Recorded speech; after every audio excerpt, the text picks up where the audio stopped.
नमस्कार, मैं हूं वैभव नाथ शर्मा और आप देख रहे हैं मेरा YouTube चैनल वैभवन। तो शरद पूर्णिमा के कुछ खास टोटके आपके लिए मैं लेकर के आया हूं। 11 बहुत ही अचूक रामबाण टोटके बताऊंगा और कर्ज से मुक्त होकर के मालामाल बनाने वाले ये टोटके हैं। आज रात में दीपक में एक 2 रुपए की छोटी सी चीज आपको डाल देनी है, दीपक जला करके प्रज्वलित करके, जिससे आपको कर्ज से मुक्ति मिल जाएगी। क्या है ये पूरा उपाय, बहुत ध्यान से सुनिएगा। शरद पूर्णिमा के दिन ऐसी मान्यता है कि आकाश से, आसमान से अमृत वर्षा होती है और ये अमृत वर्षा स्वास्थ्य के लिए ही नहीं, धन से जुड़ी हुई समस्याओं के लिए भी बहुत महत्वपूर्ण मानी गई है। इस दिन चंद्रदेव की पूजा का विशेष महत्व होता है और चांद की हर किरण से आशीर्वाद टपकता है। खास बात यह है कि इस दिन चंद्रदेव के साथ इष्ट देव या देवी की पूजा करने का भी बहुत शुभ फल प्राप्त होता है। साथ ही इस दिन भगवान इंद्र और महालक्ष्मी की पूजा भी जरूर करनी चाहिए।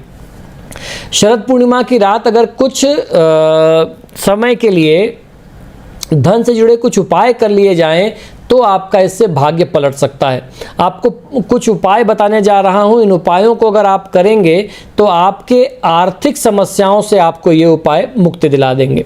करना क्या है? शरद पूर्णिमा के दिन सुबह उठकर के व्रत और पूजन का संकल्प लें और अपने इष्ट देव की पूजा करें। साथ ही भगवान इंद्र और महालक्ष्मी का पूजन करके देसी घी का एक दीपक जलाएं।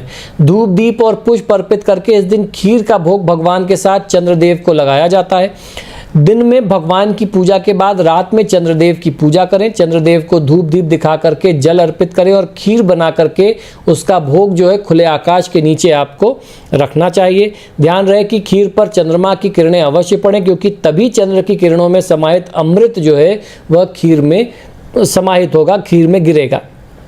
सुबह स्नान करने के बाद आप खीर का प्रसाद सभी को बांटें और खुद भी स्वयं आपको उसको सेवन करना चाहिए।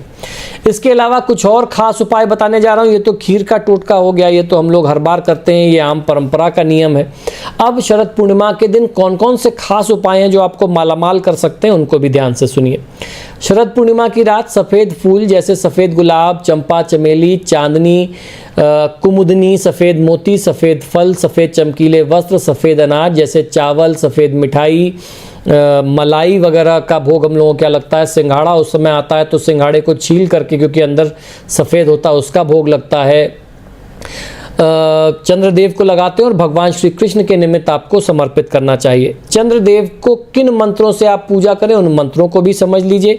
चंद्रदेव का नाम मंत्र है ओम सोम सोमाय नमः। इनमें से किसी भी, जो भी मंत्र मैं आपको बता रहा हूँ, किसी भी मंत्र का चयन करके 11 बार आपको कम से कम उसका जाप करके ये भोग आपको उनको समर्पित करना चाहिए। चंद्रमा का जो गायत्री मंत्र है वो है ओम भूर्भुवस्वः अमृतांगाय विद्महे कमला रूपाय धीमहि तन्नो सोमः प्रचोदयात्। चंद्र देवता का जो पौराणिक मंत्र है वो है दधिशंख तुषारांब क्षीरोदार्णव संभवम नमामि शशिन शोभम शंभो मुरकुट भूषणम। इसके अलावा चंद्र देवता का जो तंत्रोक्त मंत्र है वो है ओम श्रांग श्रीं श्रौंग सह चंद्रमसे नमः। और जो दूसरा मंत्र है वो है ओम ऐं क्लीं सोमाय नमः। जो तीसरा मंत्र है वो है ओम श्रीं श्रीं चंद्रमसे नमः।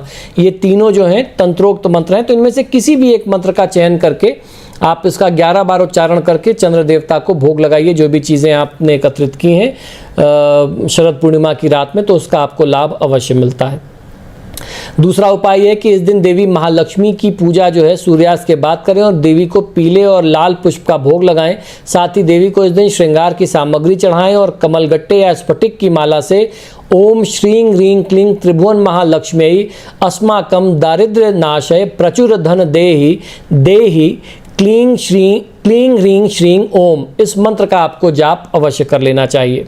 इस दिन भगवान श्री कृष्ण की पूजा करने के बाद मोरपंख को बांसुरी के साथ बांध करके आप उसकी पूजा करें। ऐसा करने से आपके हर प्रकार के संकट दूर हो जाते हैं। शरद पूर्णिमा के दिन सुबह इष्ट देव की पूजा करें और घर में घी का अखंड दीपक जलाएं। शाम के समय सभी देवी देवताओं की पुनः एक बार पूजा आपको जरूर करनी चाहिए। पांचवा उपाय है कि इस दिन घर की पानी जहां आप पीने का रखते हो वहां स्वास्तिक का चिन्ह बनाएं और रोली से टीका करके उस पर दीपक आप जरूर रखें। जहां जलाशय हो, जल रखने का जहां स्थान हो, तो ये उपाय भी आप करेंगे तो आपको फायदा अवश्य मिलेगा। शरद पूर्णिमा की रात चंद्रदेव के साथ इष्ट देव महालक्ष्मी, इंद्रदेव और भगवान श्री कृष्ण की पूजा भी अवश्य करनी चाहिए। माता महालक्ष्मी को पीली और लाल सामग्री की चीज़ें जो है वो आपको जरूर अर्पित करनी चाहिए। मोरपंख को बांसुरी में बांध करके उसका पूजन करें। घी का अखंड दीपक जलाएं और घर में पानी रखने की जगह पर स्वास्तिक बनाएं। ये बहुत ही प्रमुख चीज़ें हैं, इसका आपको ध्यान जरूर रखना चाहिए। अब मैं आपको एक दीपक का उपाय बताने जा रहा हूं जिसमें बहुत छोटी सी एक चीज़ डालनी है। उस उपाय को करके आप कर्ज से मुक्त हो सकते हैं। इस उपाय को बहुत ध्यान से सुनिए। इस उपाय के अनुसार आपको 4 लौंग लेनी है। जी हाँ, वही लौंग जो घर में मसाले और मुखवास के रूप में हम लोग इस्तेमाल करते हैं मुख शुद्धि के लिए। इसके साथ ही एक लाल कपड़ा लेना है। इसके बाद महालक्ष्मी और कुबेर जी को ध्यान में रख करके घर की पूजा में घर में बैठ करके देसी घी की जोत जलानी है, दीपक जला लेना है। फिर 2 लौंग के जोड़े को इसमें आपको डाल देना है। बची हुई 2 लौंग को लाल कपड़े में बांध करके सच्ची श्रद्धा से उसे माता महालक्ष्मी का रूप मान करके अपने धन रखने के स्थान में तिजोरी में आपको रख देना है।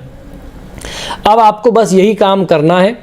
कोई मंत्र नहीं है इसमें, कोई तंत्र और कोई दूसरी विधि नहीं है। ऐसा करने मात्र से कुछ ही दिनों में आपकी सारी मनोकामनाएं पूरी हो जाती हैं और सबसे महत्वपूर्ण तो यह है कि कर्ज से मुक्ति मिल जाती है। इस टोटके को करने से आपके पास इतना पैसा आने लगता है कि संभालना मुश्किल हो जाता है और आप कर्ज मुक्त बहुत आसानी से हो सकते हैं, लोगों का पैसा चुका सकते हैं।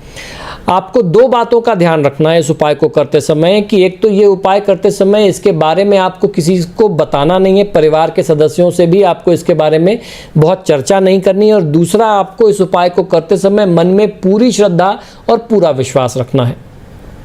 तो दोस्तों, आशा करता हूं कि शास्त्र से जुड़ी हुई बातें, ज्ञान की बातें जो आपको हमारे YouTube चैनल से प्राप्त होती हैं वो निश्चित ही पसंद आती होंगी। आप सभी से बार बार आग्रह है कि जब भी आप मेरे वीडियोस देखते हैं तो इनको लाइक और शेयर ज़रूर करें। और आपने अगर अभी तक मेरे चैनल को सब्सक्राइब नहीं किया तो प्लीज़ इसे सब्सक्राइब करिए। इसी शुभकामना के साथ कि आपका दिन शुभ हो, मुझे आज्ञा दीजिए और देखते रहिए मेरा YouTube चैनल वैभवन। नमो नारायण।